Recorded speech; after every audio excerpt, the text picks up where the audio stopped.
अहाँ के अंदाज है कि सरकार के तरफ से किछु आरक्षण किसान के भेटबाक चाही जे दशा भेलैया गहूम के छै ने। हाँ 2-4 गो आदमी छै जकर की गहूम के ज्यादा बर्बादी नहीं भेलैया, नहीं तो 95% मिथिला में गहूम के बर्बादी भेलैया।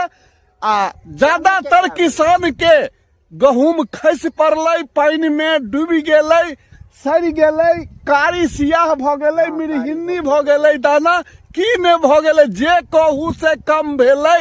आ कनिकबो उपजलैया नहीं किछ नहीं। आ चना बौक भ गेलै, एकदम भ गेलै से चना के खेती सेहो कारी लेहर, जहन ओकर गोटी फोड़ै छियै तो निकलै छै कारी कारी चना।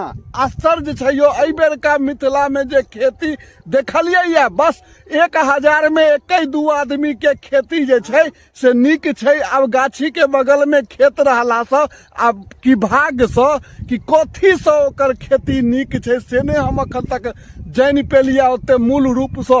लेकिन सब जै किसान लग में गेलिए, जै खेत में गेलिए, ज्यादातर तो 95% कहै छी अहाँ के खेत खसल छलैया जजात खेत में का।